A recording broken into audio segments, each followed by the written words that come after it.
आज हम class 9th Hindi क्षितिज के पाठ यमराज की दिशा पढ़ेंगे, जिसकी रचना श्री चंद्रकांत देवताले जी ने की है। चंद्रकांत देवताले का जन्म सन 1936 में गांव जोलखेड़ा, जिला बैतूल, मध्य प्रदेश में हुआ। उच्च शिक्षा इंदौर से हुई तथा पीएचडी सागर विश्वविद्यालय सागर से। साटोत्री हिंदी कविता के प्रमुख हस्ताक्षर देवताले जी उच्च शिक्षा में अध्यापन कार्य से संबद्ध रहे हैं। देवताले जी की प्रमुख कृतियां हैं हड्डियों में छिपा ज्वर, दीवारों पर खून से, लक्कड़ बग्गा हंस रहा है, भूखंड तप रहा है, पत्थर की बेंच, इतनी पत्थर रोशनी, उजाड़ में संग्रहालय आदि। देवताले जी अनेक पुरस्कारों से सम्मानित हुए। माखनलाल चतुर्वेदी पुरस्कार, मध्य प्रदेश शासन का शिखर सम्मान। उनकी कविताओं के अनुवाद प्राय सभी भारतीय भाषाओं में और कई विदेशी भाषाओं में हुए हैं। देवताले की कविता की जड़ें गांव, कस्बों और निम्न मध्यम वर्गीय के जीवन में हैं। उसमें मानव जीवन अपनी विविधता और विडंबनाओं के साथ उपस्थित हुआ है। कवि में जहाँ व्यवस्था की कुरूपता के खिलाफ गुस्सा है, वहीं मानवीय प्रेम भाव भी है। वह अपनी बात सीधे और मारक ढंग से कहता है। कविता की भाषा अत्यंत पारदर्शिता और एक विरल संगीतात्मकता दिखाई देती है। संकलित कविता में कवि सभ्यता के विकास की खतरनाक दिशा की ओर इशारा करते हुए कहना चाहता है कि जीवन विरोधी ताकतें चारों तरफ फैलती जा रही हैं। जीवन के दुख दर्द के बीच जीती माँ अपशकुन के रूप में जिस भय की चर्चा करती है, अब वह सिर्फ दक्षिण दिशा में नहीं है, सर्वव्यापक है। सभी तरफ फैलते विध्वंस, हिंसा और मृत्यु के चिन्हों की ओर इंगित करते कवि इस चुनौती के सामने खड़ा होने पर मौन आहन करता है। कविता यमराज की दिशा। प्रस्तुत कविता में कवि चंद्रकांत देवताले जी ने यमराज की दिशा अर्थात दक्षिण दिशा का वर्णन करते हुए कहा है कि पहले के समय में सिर्फ यमराज की दिशा दक्षिण दिशा को ही माना जाता था, परंतु अब तो यमराज चारों दिशाओं में फैला हुआ है, अर्थात हिंसा, चोरी, डकैती, मारपीट, यह सब दिशाओं में है। केवल पहले कहा जाता था कि जो यमराज है वो दक्षिण दिशा में विराजमान है और वो प्राण हरने के लिए आते हैं, परंतु आजकल तो हर दिशा से व्यक्ति के प्राणों का हरण हो जाता है, चाहे वो पूर्व दिशा हो, चाहे वो पश्चिम दिशा हो, चाहे वो उत्तर दिशा हो और चाहे दक्षिण दिशा हो। तो ये इन पंक्तियों में इसलिए कवि ने कहा है कि माँ को अपने ऊपर विश्वास है, माँ को ईश्वर पर विश्वास है। उन्होंने इसका वर्णन किया है कि आजकल केवल दक्षिण दिशा यमराज की दिशा नहीं है, यमराज तो हर दिशा में, प्रत्येक दिशा में फैला हुआ है। इसका अर्थ, इसकी कल्पना कवि ने सब दिशाओं में फैले हुए हिंसा, चोरी, डकैती आदि से की है। माँ की ईश्वर से मुलाकात हुई या नहीं कहना मुश्किल है, पर वह जताती थी जैसे ईश्वर से उसकी बातचीत होती रहती है और उससे प्राप्त सलाहों के अनुसार जिंदगी जीने और दुख बर्दाश्त करने के रास्ते खोज लेती है। कवि कहना चाह रहे हैं कि इन पंक्तियों में कि माँ को ईश्वर पर विश्वास है और माँ को ईश्वर के साथ साथ अपने ऊपर विश्वास है। उनके अनुसार यह नहीं पता कि उनकी माँ ने ईश्वर को देखा है या नहीं है, परंतु जब भी माँ बातें किया करती थी वो ऐसे ही जताती थी कि उसकी माँ की ईश्वर से बातचीत होती रहती है। और यह अनुमान लगाना भी मुश्किल है कि ईश्वर जो उन्हें सलाह देता है वो सलाहें उनके ज़िंदगी जीने और दुख को बर्दाश्त करने के रास्ते का खोज लेती है।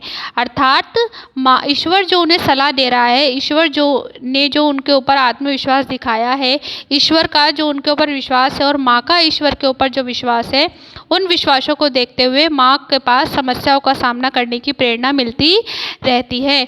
यह कल्पना की जा सकती है कि माँ ने ईश्वर से मुलाकात की है, परंतु यह भी नहीं कहा जा सकता कि इसका अनुमान लगाया जा रहा है कि सिर्फ माँ ने ईश्वर से मुलाकात की है और जो दुख सहने की शक्तियाँ, समस्याओं का सामना करने की शक्तियाँ माँ को ईश्वर की सलाह के अनुसार ही मिला है, अन्यथा किसी और से नहीं मिला है।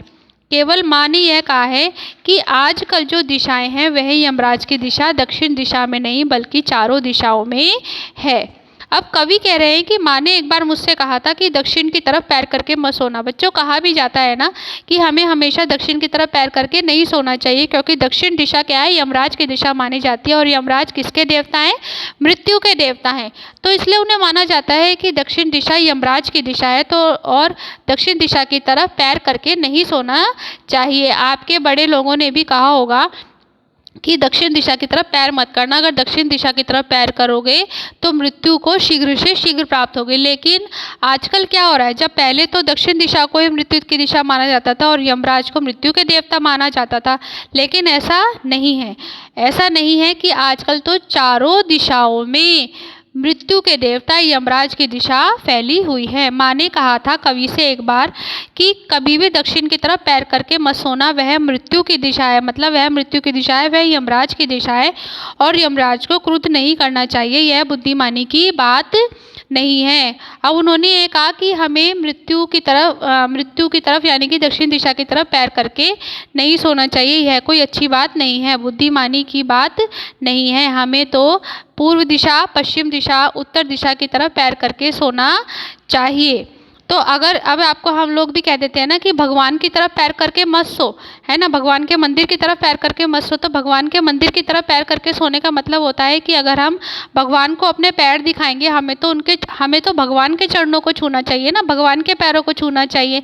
और अगर हम भगवान के पैरों की तरफ, भगवान के मंदिर की तरफ पैर दिखाएंगे, उनके चरण दिखाएंगे, तो यह अच्छी बात नहीं होगी। तो हमें उनकी तरफ पैर करके नहीं सोना चाहिए। इसलिए भी कहा है कि दक्षिण दिशा की तरफ पैर करके नहीं सोना चाहिए। और अगर यमराज क्रुद्ध हो जाएंगे, यमराज क्रोधित हो जाएंगे, तो यह भी अच्छा नहीं होगा। तब मैं छोटा था और मैंने यमराज के घर का पता पूछा था।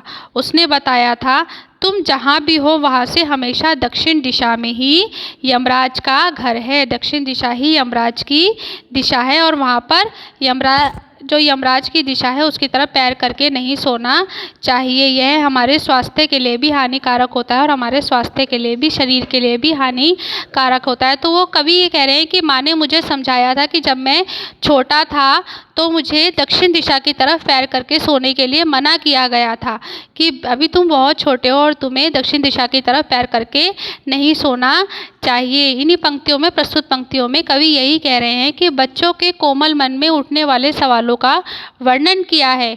उन्होंने किया है कि किस प्रकार बच्चा एक अपनी माँ के समझाने के बाद उससे यमराज के घर का पता पूछता है कि माँ, मतलब मैं यमराज के घर का कैसे पता लगाऊं, मैं उनके घर जाना चाहता हूँ, मैं उनसे बातें पूछना चाहता हूँ। वो प्रश्न आते हैं उसके मन में। तो उन्होंने कहा था कि माँ की समझाइश के बाद दक्षिण दिशा में पैर करके मैं कभी नहीं सोया और इससे इतना फ़ायदा ज़रूर हुआ कि दक्षिण दिशा पहचानने में मुझे कभी भी मुश्किल का सामना नहीं करना पड़ा। तो कवि यही बता रहे हैं कि जब मैं बचपन में था, छोटा था, तो मुझे माँ ने बताया कि कभी भी दक्षिण दिशा की तरफ पैर करके नहीं सोना चाहिए। और वह दक्षिण दिशा क्या है, यमराज का घर है। और हम अगर यमराज के घर की तरफ पैर करके सोएंगे तो यमराज क्या हो जाएंगे, क्रोधित हो जाएंगे।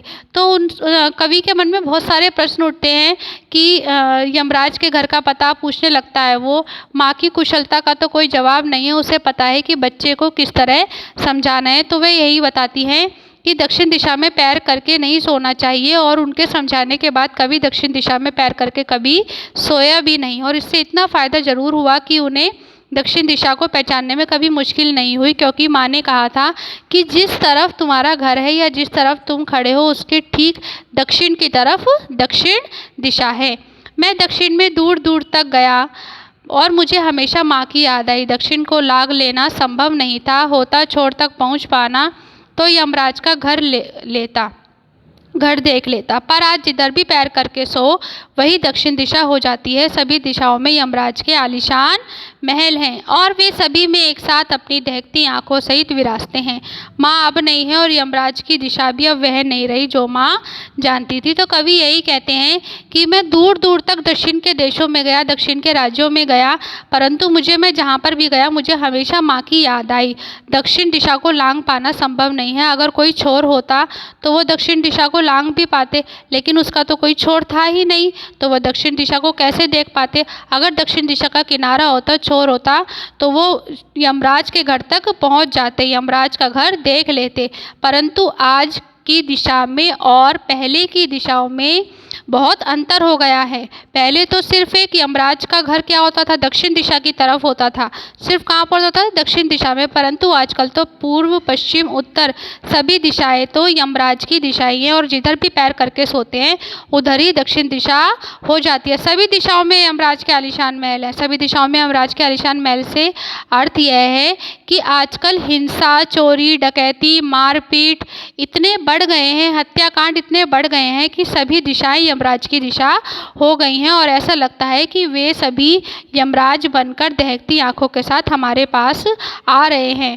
माँ अब नहीं है और यमराज की दिशा भी अभी भी नहीं है जो माँ जानती थी। इसके अनुसार लेखक यही कहना चाह रहे हैं कि माँ के चले जाने के बाद भी अब यमराज की दिशा भी बदल चुकी है, उसका विस्तार भी अब हर दिशा में हो चुका है। इसलिए माँ के द्वारा बताया गया नुस्खा अब किसी काम का नहीं रहा। मतलब कि माँ ने जो यह बताया था कि कभी भी दक्षिण दिशा में पैर करके नहीं सोना चाहिए, परंतु अब तो जिस दिशा में सोया जाता है, जिस दिशा में पैर करके सोया जाता है वही दिशा अब दक्षिण दिशा हो गई है। लेखक जिस दिशा में पैर करके सोने की कोशिश करता है वहाँ हर तरफ लंबी लंबी इमारतें नज़र आती हैं, हर तरफ यमराज के आलीशान महल ही नज़र आते हैं। तो इसका अर्थ यही है कि आज तक इतनी हिंसा बढ़ गई है, इतनी मारपीट बढ़ गई है, इतनी चोरी डकैती बढ़ गई है कि जो भी दिशा है वो यमराज की दिशा ही है, वो दक्षिण दिशा ही है। इसलिए अब दक्षिण दिशा को अब पहचानना मुश्किल है, परंतु पहले जब ये कवि की माँ ने समझाया था कि दक्षिण, जिस घर में आप खड़े हो या जिस जगह आप खड़े हो उधर से जिस तरफ दक्षिण पड़ेगा वो दक्षिण दिशा है। परंतु अब तो जब इतना सब कुछ फैल जाने के बाद, इतना समाज में इतनी सारी चीज़ें, अत्याचार फैल रहा है, हिंसा फैल रही है, हत्याकांड हो रहे हैं, उन सभी दिशाओं को देखते हुए आजकल की दिशाओं में दक्षिण दिशा को पहचान पाना मुश्किल है। सब जगह यमराज की दिशा फैली हुई है।